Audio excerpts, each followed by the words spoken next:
وَإِذْ اور یاد کرو جب قتل تم نے قتل کیا نفسن ایک جان کو فَدَّارَأْتُمْ فِيهَا پھر تم اس کے بارے میں ایک دوسرے پر الزام لگانے لگے. عامل نامی اس شخص کو جو قتل کیا گیا اس کی چچا زاد بھائیوں نے دولت کی لالچ میں قتل کیا تھا اور انہوں نے لاش دوسرے قبیلے کے دروازے پر ڈال دی اور الزام لگایا کہ ان قبیلے والوں نے ہمارے چچا زاد بھائی کو قتل کیا ہے. ایک دوسرے پر لوگ الزام لگانے لگے اور حضرت موسیٰ علیہ السلام کی خدمت میں آئے اور موسیٰ علیہ السلام نے فرمایا گائے ذبح کرو. واللہ مخرج ما کنتم تکتمون جو تم چھپا رہے تھے اللہ تعالی نے وہ ظاہر فرما دیا. فقلنا پس ہم نے فرمایا فقلنا ضربوہ ہم نے فرمایا اس لاش کو ٹچ کرو ببعضھا گائے کے ایک حصے سے. گائے کا ایک حصہ اس لاش پر ٹچ کیا گیا تو وہ لاش کھڑی ہو گئی. اسے ذبح کیا گیا تھا تو گلے کے پاس سے خون کے فوارے جاری ہو گئے اور اس نے کھڑے ہو کر بھرے مجمع میں کہا کہ میرے چچا زاد بھائیوں نے مجھے قتل کیا ہے. آخرکار انہیں بھی اقرار کرنا پڑا اور قتل کی سزا میں وہ قتل کر دیے گئے. یہاں پر مفسرین فرماتے ہیں کہ جب گائے کے ٹکڑے میں یہ طاقت اللہ تعالی نے پیدا کر دی کہ جب وہ لاش سے ٹچ ہو تو وہ لاش زندہ ہو گئی. اللہ تبارک و تعالی کی شان ہے ان اللہ علی کل شیء قدیر. بے شک اللہ تعالی جو چاہے کر سکتا ہے. حضور غوث اعظم رضی اللہ تعالی عنہ اپنا پاؤں مبارک جب میت پر آپ ٹچ کرتے اور فرماتے قم باذن اللہ تو وہ اللہ کے حکم سے زندہ ہو جاتا. اللہ تعالیٰ کی قدرت ہے جس میں جو طاقت وہ چاہے پیدا کر دے. ہمیں تو اس کی قدرت پر ایمان رکھنا ہے. کذالک اسی طرح ارشاد فرمایا یحیی اللہ الموتى اللہ تعالیٰ مردوں کو زندہ فرمائے گا. ویریکم آیاتہ اور تمہیں اپنی نشانیاں دکھاتا ہے. لعلکم تعقلون تاکہ تم عقل رکھو سمجھو. اس واقعے میں تصور آخرت ہے. جو رب ایک مردہ لاش کو دوبارہ زندہ کرنے پر قادر ہے وہی رب اس پر بھی قادر ہے کہ تم جب مٹی میں مل جاؤ گے پھر تمہیں زندہ کرے گا. اس کی بارگاہ میں تمہیں حاضر ہونا ہے. تمہیں تصور آخرت پیدا کرنا ہے اور اللہ کے خوف کو پیدا کر کے اللہ اور اس کے رسول کی فرما برداری کرنی ہے. ثم قست قلوبکم من بعد ذلک پھر اس کے بعد تمہارے دل سخت ہو گئے. یہ واقعہ نصیحت کے لیے ہے. مگر تمہارے دل سخت ہو گئے. فہی کالحجارہ بس وہ گویا کہ پتھروں کی طرح ہے. تمہارے دل پتھر بن گئے کہ موت کا تصور نہیں, اللہ کی بارگاہ میں اٹھنے کا تصور نہیں, گناہ پر گناہ کیے جا رہے ہو. ارے پتھروں کی طرح تو کیا او اشد قسوہ بعض لوگوں کے دل تو پتھروں سے بھی زیادہ سخت ہو گئے. وَإِنَّ مِنَ الْحِجَارَةِ اور بے شک پتھروں میں سے ضرور بعض پتھر وہ ہیں یتفجر منہ الانہار کہ جس سے نہریں بہ نکلتی ہیں. وَإِنَّ مِنْهَا لَمَا يَشَّقَّقُ اور بے شک پتھروں میں سے بعض پتھر وہ ہیں جو پھٹ جاتے ہیں. فَيَخْرُجُ مِنْهُ الْمَاءُ اور اس سے پانی نکلتا ہے. وَإِنَّ مِنْهَا لَمَا يَهْبِطُ مِنْ خَشْيَةِ اللَّهِ اور بے شک پتھروں میں سے بعض پتھر وہ ہیں کہ جو اللہ کے خوف سے گر جاتے ہیں. افسوس کا مقام ہے پتھر اللہ کا خوف رکھے, پتھر عشق رسول رکھے. انسان کہلانے والا اگر عشق رسول سے دور ہے, خوف خدا سے دور ہے, تو وہ پتھروں سے بھی گیا گزرا ہے. نبی کریم صلی اللہ علیہ وآلہ وسلم جبل احد کے متعلق فرماتے ہیں یہ پہاڑ ہم سے محبت کرتا ہے اور ہم اس سے محبت کرتے ہیں. یہ جنتی پہاڑ ہے.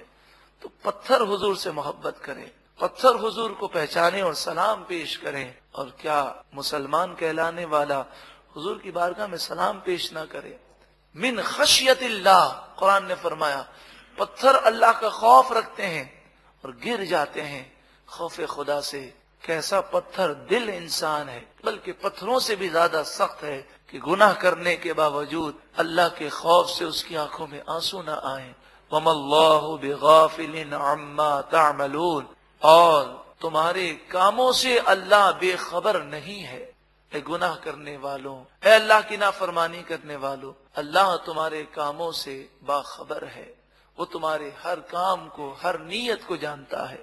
اگلی آیت میں مومنوں کو یہ سمجھایا گیا ہے کہ اے مومنوں، اکثر یہودی ایمان نہیں لائیں گے، تو ان کی خاطر تم دین اسلام کو نہ چھوڑو، انہیں خوش کرنے کی کوشش نہ کرو۔ افتطمعون ان یؤمنوا لکم، کیا تم امید رکھتے ہو کہ یہ یہودی تم پر یقین کریں گے، تمہاری خاطر ایمان لائیں گے؟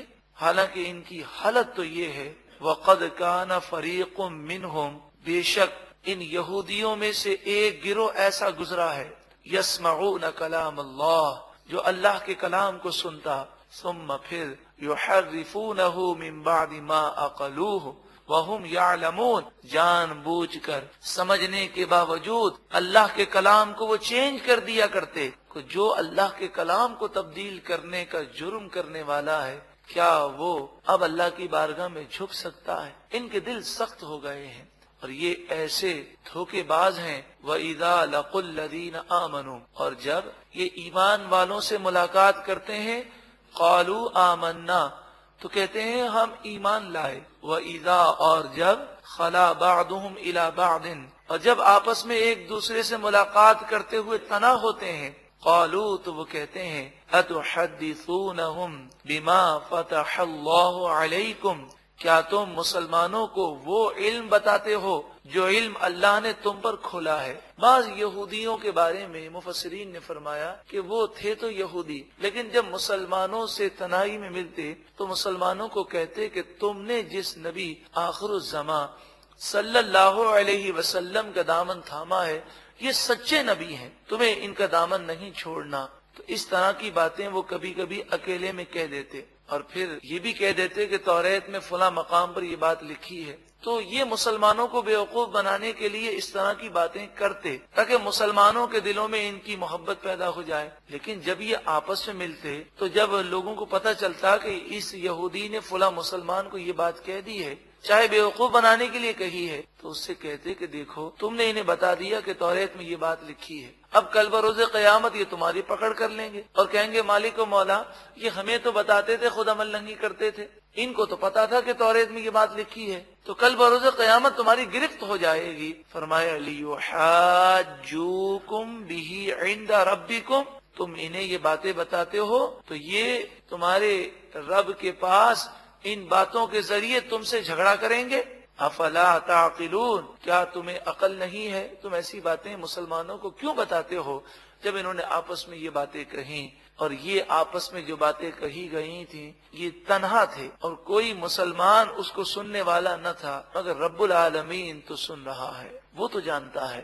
اولا یعلمون، اللہ تعالیٰ نے آیت کو نازل فرمایا بڑے نادان لوگ ہیں، یہ کہتے ہیں مسلمانوں کو نہ بتاؤ، ورنہ مسلمان اللہ کے سامنے کہیں گے اے مالک و مولا، انہیں پتا تھا پھر بھی ایمان نہیں لائے۔ کیا وہ نہیں جانتے کہ اللہ تعالیٰ کو خبر دینے کی حاجت نہیں؟ ان اللہ یعلم ما یسرون وما یعلنون، بے شک اللہ تعالیٰ خوب جانتا ہے جو وہ چھپاتے ہیں اور جو وہ ظاہر کرتے ہیں۔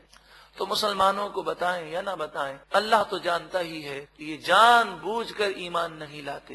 ومنہم امیون، اور ان یہودیوں میں بعض ان پڑھ ہیں، لا یعلمون الکتاب، وہ توریت کو بالکل نہیں جانتے، الا امانی، مگر من گھڑت چند باتیں سنی ہوئی ہیں اور صرف دیکھ کر پڑھ تو لیتے ہیں بغیر سمجھے، اس کے علاوہ اور کچھ بھی نہیں جانتے۔ وَإِنْهُمْ إِلَّا يَظُنُّونَ، وہ تو صرف اپنے من گھڑت خیالوں میں پڑے ہوئے ہیں۔ تو یہودیوں میں سے بعض وہ تھے کہ جو اہل علم تھے، جانتے تھے، پھر بھی ایمان نہیں لاتے تھے، اور بعض وہ تھے کہ جو جاہل تھے، انہوں نے جس سے سنا انہی باتوں کو وہ لے کر بیٹھے ہوئے تھے۔ اگر توریت پڑھتے بھی تو زبانی پڑھ لیتے، دیکھ کر پڑھ لیتے، مگر اس کو سمجھتے نہیں تھے۔ فرمائیے من گھڑت باتوں میں پڑے ہوئے ہیں۔ اب ان یہودیوں کی مذمت ہے جو توریت میں تحریف کرتے۔ فویل للذین یکتبون الکتاب بایدیہم، بس ویل ہے، جہنم کی وہ خوفناک وادی ہے جس سے خود جہنم پناہ مانگتی ہے۔ ان لوگوں کے لیے ویل ہے کہ جو اپنے ہاتھوں سے کتاب لکھتے ہیں، ثم یقولون ھذا من عند اللہ، پھر لوگوں سے کہتے ہیں کہ یہ اللہ کی طرف سے ہے، لیشتروا بہ ثمنا قلیلا، ایسا اس لیے کرتے ہیں تاکہ اس کے بدلے وہ دنیا کی تھوڑی دولت، حقیر دولت کو حاصل کر لیں۔ فویل لہم مما کتبت ایدیہم، ان کے ہاتھوں نے جو لکھا یہ لکھنے کی وجہ سے ان کے لیے بربادی ہے، وویل لہم مما یکسبون، اور جو انہوں نے اس لکھنے کے بدلے مال کمایا اس مال کی وجہ سے ان کے لیے خرابی اور بربادی ہے۔ ہوتا یہ تھا کہ یہودیوں کے بڑے بڑے سردار ان یہودی علماء سے کہتے کہ تم جھوٹ موٹ توریت میں یہ اضافہ کر دو، یہ تبدیلی کر دو، یہ آیت مٹا دو تو ہم تمہیں اتنا مال دیں گے، تو یہ مال کی خاطر توریت کو بدل دیتے۔ یہ مال بھی انہیں تباہ کرے گا اور اللہ کے عذاب سے نہیں بچا سکے گا۔ وقالوا، ایسا کیوں کرتے ہیں؟ یہ اتنا بڑا جرم کوئی تصور نہیں کر سکتا، ایسا یہ اتنا بڑا جرم کیوں کرتے ہیں؟ قرآن مجید فرقان حمید فرماتا ہے تصور آخرت ان کا بڑا کمزور ہو گیا ہے، جہنم کا خوف ان کے دلوں سے نکل گیا ہے۔ وقالوا، وہ کہتے ہیں لن تمسنا النار الا ایاما معدودہ، ہم جہنم کی آگ میں ہرگز نہیں جائیں گے، جہنم کی آگ ہمیں چھوئے گی نہیں مگر ایام معدودہ، گنتی کے چند دن۔ اول تو ہم جائیں گے نہیں، اگر گئے بھی تو 7 دن یا 10 دن یا 40 دن، ہمارے آباء و اجداد نے جو بچڑی کی پوجا کی تھی اتنے ہی دن ہم جائیں گے، پھر جنت میں چلے جائیں گے، اور نیک ہو بد ہو سب کو اتنے مدت تو جہنم میں جلنا ہے۔ جب تصور آخرت ختم ہو جائے اور بندہ یہ سمجھ لے میں کچھ بھی کروں میں جنتی ہوں، تو پھر وہ ہر گناہ کرنے کو تیار ہو جاتا ہے۔ جیسے عیسائی لوگ ہیں کہ ان کا آج بھی یہ کانسیپٹ ہے کہ حضرت عیسیٰ علیہ نبینا علیہ الصلوۃ والسلام نے سولی پر چڑھ کر، نعوذ باللہ من ذالک، سولی پر چڑھ کر ہمارے گناہوں کا کفارہ ادا کر دیا، اب تو ہم چاہے کچھ بھی کریں ڈائریکٹ جنتی ہیں۔ حالانکہ ہمارا عقیدہ یہ ہے کہ حضرت عیسیٰ علیہ نبینا علیہ الصلوۃ والسلام آسمان کی طرف بلند کر دیے گئے، اور یہی صحیح عقیدہ ہے۔ مسلمانوں میں بھی آج تصور آخرت مدھم ہو گیا، چور سے ملاقات کریں تو وہ بھی یہی کہے گا اللہ غفور الرحیم ہے، ڈاکو کو سمجھائیں تو وہ بھی کہے گا کہ ڈرانے کی ضرورت نہیں ہے، اللہ بخشنے والا مہربان ہے، اس میں تو کوئی شک ہی نہیں وہ بخشنے والا مہربان ہے۔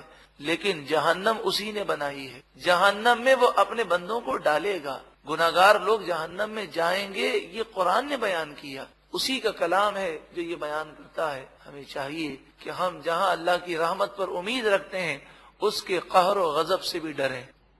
قل، اے محبوب آپ فرمائیے، اتخذتم عند اللہ عہدا، کیا تم سے اللہ نے کوئی وعدہ کیا ہے کہ تم کچھ بھی کر لو تمہیں جنت ہی ملے گی؟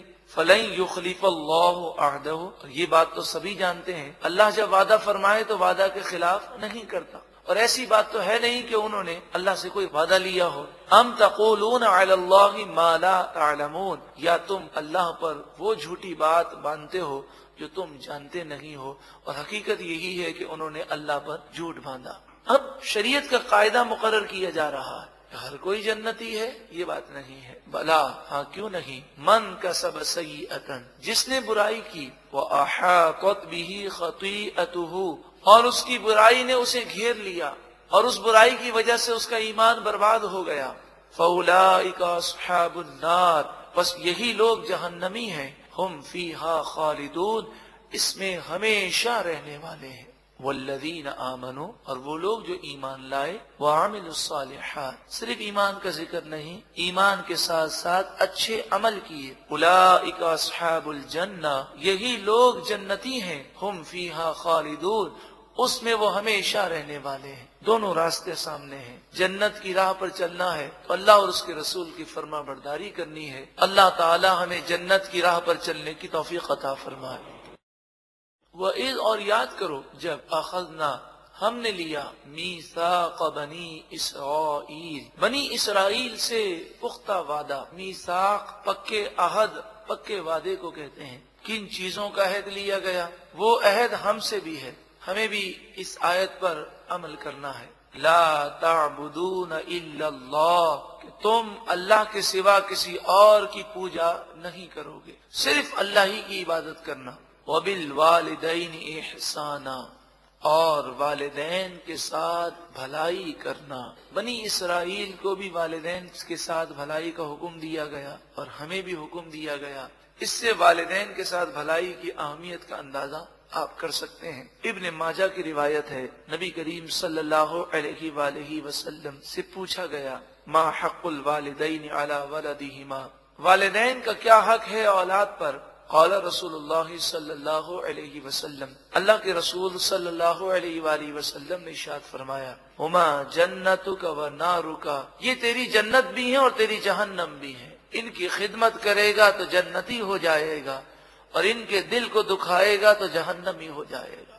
والدین کے حقوق اگر مزید سماعت کرنا چاہیں تو یہ کیسٹ حاصل کریں۔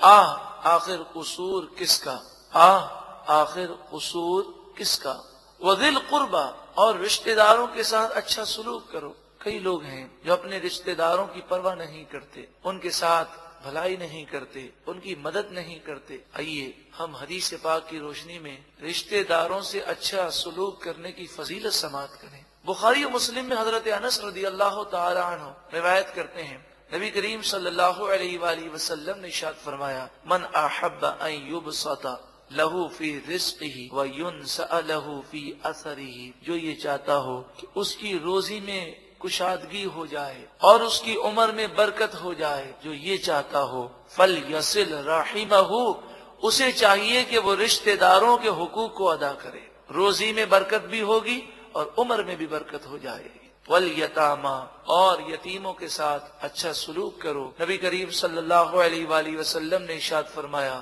سب سے اچھا گھر وہ ہے جس میں یتیموں کے ساتھ اچھا سلوک کیا جاتا ہے، اور سب سے بدترین گھر وہ ہے جس میں یتیموں کے ساتھ برا سلوک کیا جاتا ہے۔ یتیم کے سر پر محبت کے ساتھ، شفقت کے ساتھ کوئی اپنے ہاتھ کو پھیرتا ہے، فرمایا حدیث پاک میں، اس ہاتھ کے نیچے سے جتنے بال گزرتے ہیں اللہ تعالیٰ ان بالوں کے برابر نیکیاں عطا فرماتا ہے۔ والمساکین، اور مسکینوں کے ساتھ، غریبوں کے ساتھ اچھا سلوک کرو۔ وقولوا للناس حسنا، اور لوگوں سے اچھی بات کہو، بات میٹھی ہونی چاہیے، گھر میں بھی میٹھے ہو جائیں، باہر بھی میٹھے ہوں، گفتگو ایسی ہو جیسے زبان سے پھول جھر رہے ہیں۔ جب اچھی گفتگو کریں گے تو جنت کی بشارت ہے۔ نبی کریم صلی اللہ علیہ وآلہ وسلم کے سامنے ایک جنازہ اٹھا، کسی عورت کا جنازہ تھا۔ صحابہ کرام علیہم رضوان نے عرض کی، یا رسول اللہ صلی اللہ علیہ وسلم، یہ عورت بہت نیکیاں کرتی، بہت نوافل پڑھا کرتی، مگر اس کی زبان سے اس کے پڑوسی تنگ تھے، زبان سے لوگوں کو تکلیف دیتی تھی۔ آپ نے فرمایا اس پر جہنم واجب ہو گئی۔ پھر دوسرا جنازہ اٹھا، کہا یا رسول اللہ صلی اللہ علیہ وسلم، یہ فرائض و واجبات اور ضروری چیزیں تو ادا کرتی، لیکن نوافل کی اتنی کثرت نہیں کرتی تھی، مگر زبان کی بڑی ہی پیاری تھی، زبان بڑی اس کی میٹھی تھی، اس کے حسن اخلاق سے سب متاثر تھے۔ حدیث کا خلاصہ، تو نبی کریم صلی اللہ علیہ وآلہ وسلم نے فرمایا اس کے لیے جنت واجب ہو گئی۔ اللہ تعالی ہمیں بھی میٹھی زبان عطا فرمائے، گھر میں ہوں، بال بچوں سے گفتگو کریں، ماں باپ سے کریں، رشتہ داروں سے کریں، دوستوں سے کریں۔ بس آج یہ ہم نیت کرتے ہیں کہ انشاءاللہ آج کے بعد ہم اپنی زبان سے کسی مسلمان کو تکلیف نہیں دیں گے۔ وَأَقِيمُوا الصَّلَاةَ، اور نماز قائم کرو، وَآتُوا الزَّكَاةَ، اور زکوٰۃ ادا کرو۔ ثم پھر تولیتم، تم پھر گئے، الا قلیلا منکم، مگر تھوڑے تم میں سے اس عہد پر قائم رہے، وانتم معرضون، اور تم ہو ہی منہ پھیرنے والے۔ بنی اسرائیل سے کیا جانے والا دوسرا عہد ذکر کیا جاتا ہے، وَإِذْ أَخَذْنَا مِيثَاقَكُمْ، اور یاد کرو جب ہم نے تم سے پکا وعدہ لیا، لا تسفکون دماءکم، کہ آپس میں ایک دوسرے کا خون تم نہیں بہاؤ گے، قتل نہیں کرو گے، ولا تخرجون انفسکم من دیارکم، اور اپنے لوگوں کو بستیوں سے، ان کے گھروں سے باہر نہیں نکالو گے، ثم اقررتم، پھر تم نے اقرار کیا، وانتم تشہدون، اور تم اس پر گواہ ہو، ثم انتم ہؤلاء، پھر تم وہی ہو، تقتلون انفسکم، جو اپنے لوگوں کو قتل کرتے ہو، وتخرجون فریقا منکم من دیارہم، اور تم میں سے ایک گروہ دوسرے گروہ کو گھر سے باہر نکال دیتا ہے، وطن سے دور کر دیتا ہے، آگ لگا دیتے، گھروں کو ویران کر دیتے، ملک بدر کر دیتے۔ اوس اور خزرج جو مدینے کے قبیلے تھے، نبی کریم صلی اللہ علیہ وآلہ وسلم نے جو اسلامی ریاست مدینہ منورہ میں بنائی، اس سے پہلے یہ مدینے کے دونوں قبیلوں کی لڑائیاں جاری تھی۔ اوس اور خزرج کی. 120 سال تک یہ لڑتے رہے ہیں اور نبی کریم صلی اللہ علیہ وآلہ وسلم نے انہیں ایمان کی دولت عطا فرمائی اور انہیں بھائی بھائی بنا دیا. تو یہ جب ان کی لڑائیاں ہوتی تو اوس اور خزرج کی دوستی یہودی قبیلوں سے تھی. اب اوس کی دوستی جس قبیلے سے تھی، جب اوس اور خزرج کی لڑائی ہوتی تو اوس سے دوستی رکھنے والا قبیلہ وہ خزرج سے دوستی رکھنے والے یہودی قبیلے پر حملہ کرتا اور ان کی بستیوں کو اجاڑ دیتا، انہیں قتل کرتا. تو جب انہیں سمجھایا جاتا تو کہتے کہ ہماری شریعت میں وعدے کی پابندی کا حکم ہے. تو ہم نے وعدہ کیا ہے اوس اور خزرج کہ جو تمہارا دشمن وہ ہمارا دشمن، جو تمہارا دوست وہ ہمارا دوست. قرآن مجید فرقان حمید نے ان کا رد فرمایا تواہون علیہم بالاسم والعدوان. تم یہاں پر یہ کہتے ہو ہم وعدے کی پابندی کرتے ہیں. ارے غور تو کرو تم کیا کر رہے ہو. تم اپنے بھائیوں کے خلاف دشمنوں کی مدد کرتے ہو، بالاسم والعدوان گناہ میں مدد کرتے ہو اور ظلم میں مدد کرتے ہو. تو وعدے کی پابندی گناہ میں نہیں ہوتی، وعدے کی پابندی ظلم میں نہیں ہوتی. اور پھر اگر جنگ ختم ہو جاتی اور کسی یہودی کو پکڑ کر اوس یا خزرج میں سے کوئی لے جاتا تو یہ یہودی کہ جو جنگ کے اندر اگر کوئی سامنے آتا تو اسے قتل کر دیتے. اب یہ یہودی انہیں چھڑانے کے لیے بھاگتے، یعنی میدان جنگ میں اگر ان کا یہ ہم مذہب سامنے آ جائے تو قتل کر دیں، لیکن جنگ ختم ہو جائے اور وہ قیدی بن جائے تو اس کو چھڑانے کے لیے بھاگے اور فدیہ دے کر چھڑا دے. جب ان سے کہا جاتا ویسا کیوں کرتے ہو تو کہتے توریت میں یہ لکھا ہے کہ جب تمہارا بھائی قیدی ہو جائے تو تم اسے فدیہ دے کر چھڑا دو. تو فرمایا بڑی عجیب بات ہے کہ توریت میں 3 حکم ہے کہ جب تمہارا بھائی قیدی بن جائے تو اسے فدیہ دے کر چھڑا دو، اپنے بھائی کو قتل نہ کرو اور اپنے بھائی کو اپنے ملک سے، اپنے شہر سے، اپنے گھر سے باہر نہ کرو. تم 2 پر عمل نہیں کرتے، 1 پر عمل کرتے ہو. وَإِن يَأْتُوكُمْ أُسَارَىٰ اور اگر وہ تمہارے پاس قیدی ہو کر آئیں تو فادوہم تم انہیں فدیہ دے کر چھڑا دیتے ہو. وَهُوَ مُحَرَّمٌ عَلَيْكُمْ إِخْرَاجُهُمْ حالانکہ ان کا نکالنا ہی تم پر حرام تھا. یہ کیا بات ہے؟ ایک بات کو مانتے ہو، 2 باتوں کو نہیں مانتے. أَفَتُؤْمِنُونَ بِبَعْضِ الْكِتَابِ کیا تم اللہ کی کتاب کے ایک حصے کو مانتے ہو؟ وَتَكْفُرُونَ بِبَعْضٍ اور کتاب کے دوسرے حصے کا انکار کرتے ہو. تو جو ایسا کرے گا وہ کافر ہے. پوری اللہ کی کتاب کو ماننا ضروری ہے. اگر کوئی قرآن مجید فرقان حمید کی تعلیمات میں سے کسی بات کو مانے اور کسی بات کا انکار کر دے تو وہ مکمل کافر ہے کہ قرآن کی ایک بات کا انکار کرنا پورے قرآن کا انکار کرنا ہے. اور جو شخص ایسا کرے اس کا انجام کیا ہوگا؟ فما جزاء من يفعل ذلك منكم تم میں سے جو کوئی یہ کرے گا الا خزي في الحیات الدنیا اس کے لیے دنیا کی زندگی میں ذلت اور رسوائی ہے. آج مسلمان بھی ذلیل اور رسوا ہیں اسی وجہ سے کہ قرآن کی بعض تعلیمات پر عمل کرتے ہیں، بعض پر عمل نہیں کرتے، اور بعض تو اتنے نادان ہیں کہ عمل بھی نہیں کرتے اور اسے مانتے بھی نہیں ہیں. اللہ اکبر.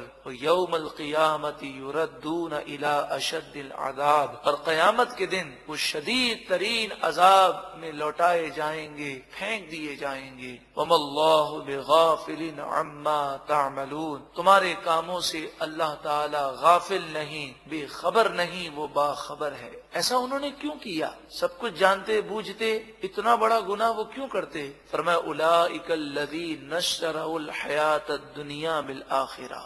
قرآن کی فصاحت و بلاغت پر قربان جائیے. قرآن کا انداز مبارک تو دیکھیے. 1400 سال گزر گئے لیکن آج بھی اس کتاب کو پڑھیں تو ایسا لگتا ہے کہ آج کے دور کی باتیں اس میں موجود ہیں. یہ قرآن کا معجزہ ہے. کوئی بھی پرانی کتاب پڑھی جائے تو لگتا ہے کہ کئی صدیوں پرانی کتاب ہے، لیکن قرآن کو پڑھیں تو لگتا ہے کہ جیسے ابھی اس کا نزول ہوا ہو. دنیا کی محبت یہ تمام برائیوں کی جڑ ہے. یہ تباہ اسی وجہ سے ہوئے. اولئک الذین اشتروا الحیات الدنیا انہوں نے دنیا کی زندگی کو حاصل کیا بالآخرتی اپنی آخرت کو داؤ پہ لگا کر. آخرت برباد ہو تو ہو، جہنم ملے تو ملے، قبر میں عذاب ہو تو ہو، اس کی پرواہ نہیں. آج بھی مسلمانوں کا یہی حال ہے. فلا یخفف عنہم العذاب اور قرآن نے آگے فرمایا پس ان سے عذاب ہلکا نہ کیا جائے گا. ولا هم ینصرون اور ان کی مدد نہ کی جائے گی. بنی اسرائیل کی